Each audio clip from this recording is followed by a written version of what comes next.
This video is sponsored by Arvagotchi. Arvagotchi is a really cool mix-up of multiple blockchain features including gaming, NFTs and DeFi.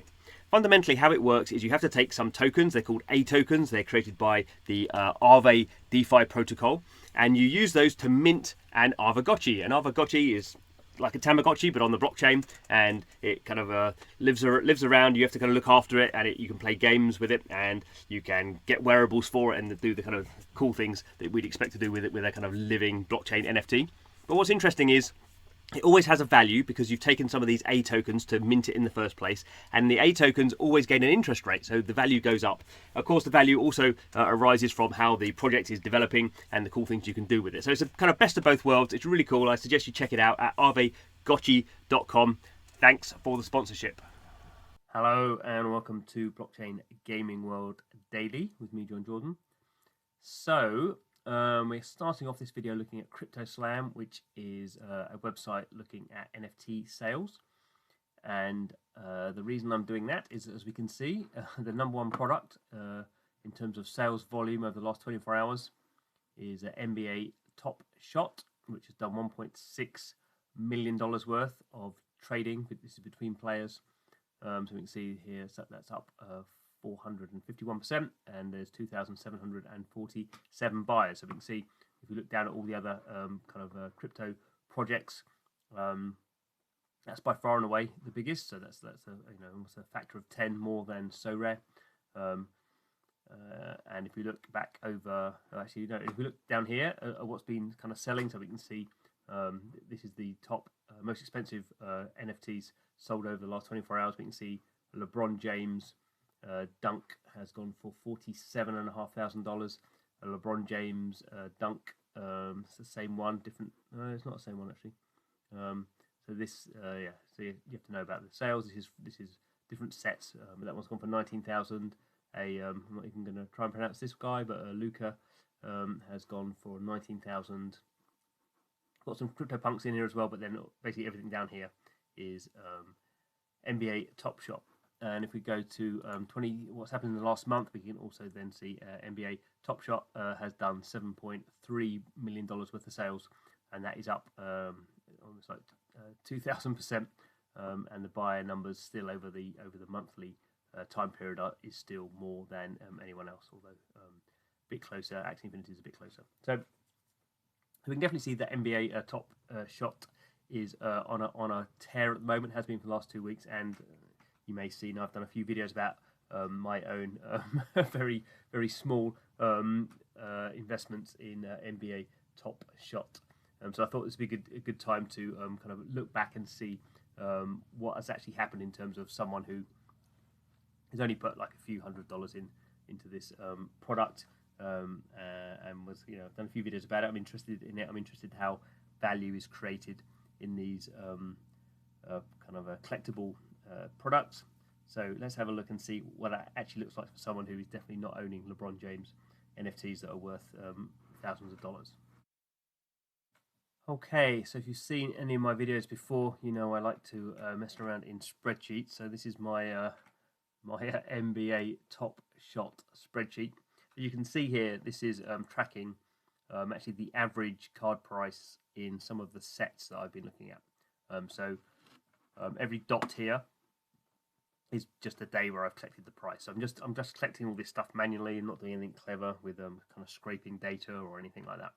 I'm sure there's lots of websites that do that, but this is just my individual take on it. So what you can see here is from the start of October until kind of mid-November, I actually did quite a lot of grabbed quite a lot of data. So all these dots are a particular day where I grabbed the data. And basically there are 4 sets here. So there's in blue is the early adopter set, in red is the Cali versus New York set, in yellow is the Eastern Conference set, and in green is the Got Game set number 1. There were I think 3 sets in total there.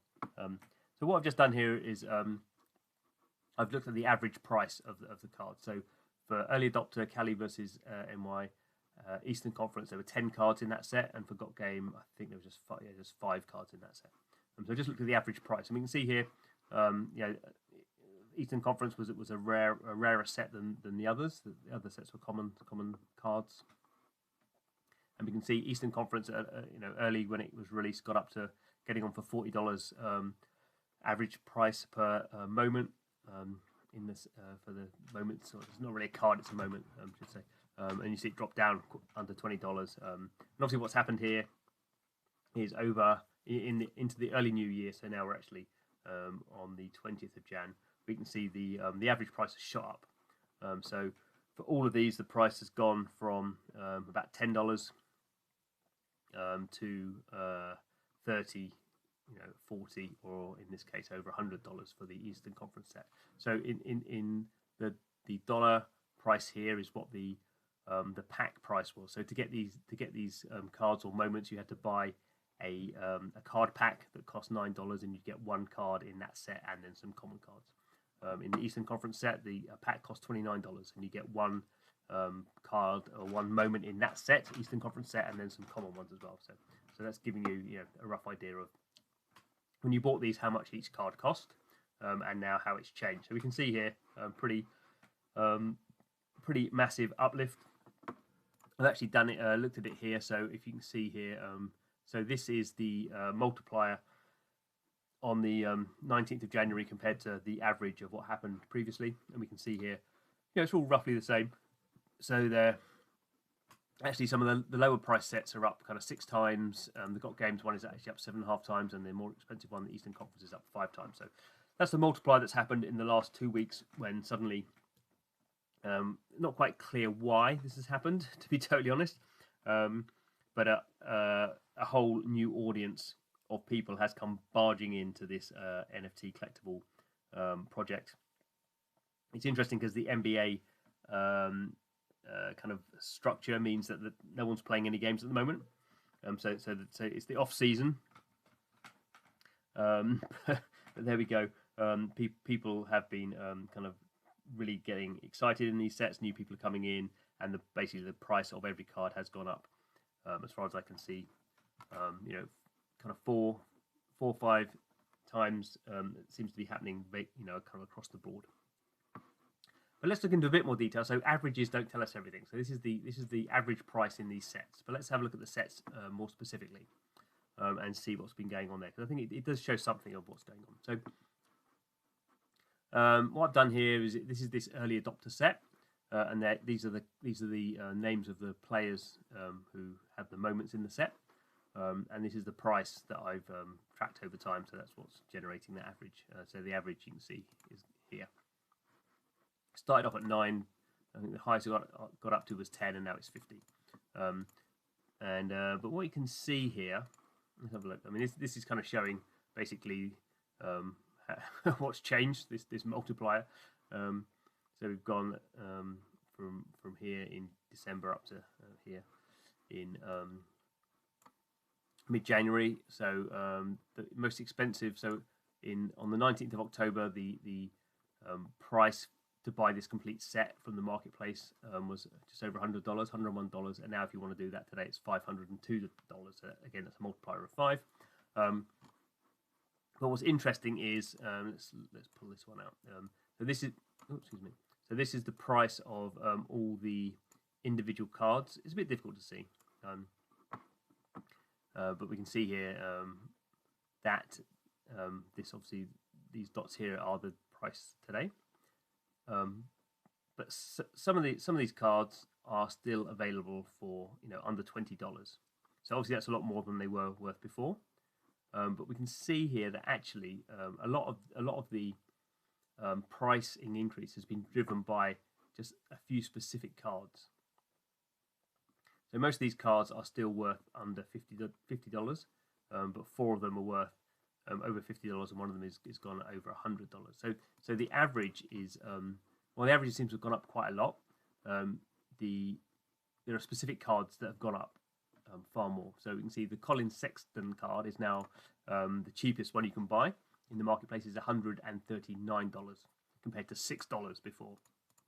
Whereas Kevin Huta, excuse me, Kevin Huta was $5 before and is now $17. So you can see these were roughly the same, but Colin Sexton is now gone up almost like a factor of 10 more. Julius Randle has gone from $6 to $70. I'm not going to pronounce that one. It's gone from $8 to $90. Whereas Markel Fuser has gone from 7 to 19. So it's kind of interesting. So as I always point out, I don't know anything about basketball at all.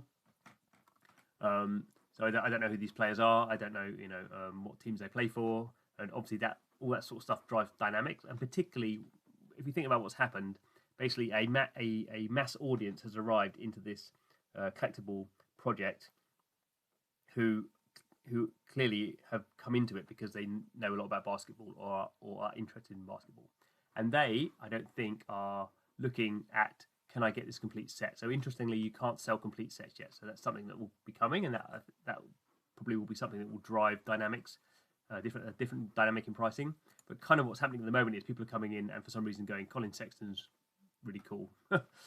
Colin Sexton is cooler than Josh Hart, so I want to own this particular card moment rather than this particular moment in card. So even though this is a part of a set, you can also own these without it being part of a set. You don't have to own the complete set.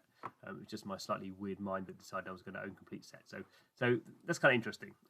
So everything's gone up in price, but some things have gone up like 3 times, and some things have gone up massively more. And this is actually, if I get rid of all these, this is actually something that seems to be happening across all the sets. So if I look at the next set, so this is called the Cali versus. So this is basketball players from California versus basketball players from New York City. So a bit of a kind of artificial thing. Again, we see if we do it here, we can kind of see what's happened. So we've gone up from whatever kind of let's have a look, kind of $60 up to almost $300. Again, this is the price of individual cards. This is the price of sets. So the most expensive cost of this set, if you wanted to buy it, at one point was $61 in the end of October. Now it's almost $300. Again, if we look at the actual prices of individual cards, we can see even more actually than the early adopter set. There's one card here that has really gone through the roof. So everyone laughs at my pronunciation of this, or some people do. So whoever it is, Kahi Leonard, I could do his surname. So this one is now $144 is the cheapest price. Not that long ago, you could get it for $13, so it's up 10 times. And at some point, the cheapest, you could get it for $7. So generally, this player has always been the most expensive card in the set. That's pretty consistent all the way along. And you can see actually in this set, this card is this moment is 144, but nothing else is over 50 even. So the average is actually hiding the fact that there is one very big, very expensive card in this set. The rest of them, no one really seems to care about very much at all. Again, this is the Eastern Conference set, so this is the players playing the Eastern Conference semi-final. And again, you kind of see it's a bit more spread. I guess people are interested in these. I guess these are better players from better teams. But we have this Tyler Hero guy who's seems to be pretty popular at the moment. So his card is almost worth $300. Again, his card was always the most expensive, so it's gone up, but that's gone up 10 times. This is a rarer set, so these cards were always rarer. These cards always, had a nominal value of $29, so they're always more expensive. But they kind of got up a lot as well. And then the final set was this Got Game set. So again, these were there's this guy Zach Levine. So not that long ago, less than a month ago, you could buy that card, that moment, for $5, and now it's $137 is the cheapest price. Not saying that people are actually buying it at that price, but that's the cheapest price you can get. So the average there is quite incredible. The average of those cards has gone from $3. The average price of the set has gone from $3 to $35. So this is interesting. I guess this is what happens. I think when previously up to this point we had people who knew about blockchain and knew about basketball and were kind of a bit canny in what they were trying to do and thought they understood valuation and knew what things were worth, and then suddenly you have a very big influx of audience who don't necessarily understand in the same way. Not to say that they're wrong, but they're coming in with a certain enthusiasm and a certain kind of collecting ethos that's very different from what's been there in the early stages. I think over time that will kind of calm down a little bit, and probably at the moment we're seeing a slight over enthusiasm for certain card prices, and probably other cards are still undervalued, I would say, and probably there'll be some sort of kind of balancing mechanic going on. But I do think it is very interesting that we are still in this very early stage in blockchain, and which is obviously not investment advice, but clearly we just see when a mass audience comes in, and I'm sure still NBA Top Shot doesn't have millions of collectors yet. It's still measured in the thousands, tens of thousands, as we saw. It was 5,000 people buying these cards, so it's still fairly small in the big scheme of things. But we can kind of see that the often actually when these influxes happen, it's not all boats are the value of all cards doesn't happen in a uniform manner. So there's particular players who will be more sought after, and kind of as the audience gets more mass market, actually the value of those cards goes up more. So I guess LeBron James is the one everyone knows about. So LeBron James cards are always going to be the most valuable, and as that audience gets more mass market, LeBron James cards are going to get more valuable in relative terms over the other cards, because that's just the way that those kind of audiences measure stuff. Anyway, I shall certainly be keeping an eye on NBA Top Shot. I'm still hoping the game comes out. There's a game supposedly coming out. Maybe the excitement that's been happening recently will put all that back. I hope not. But the reason I got involved in this kind of project to begin with is there is a mobile game coming out that I was interested in, and that was the only reason I bought them. Bought a few of these moments. And there we go. Hope you like this sort of stuff. Please subscribe to the channel if you do. Thanks for watching. See you again soon.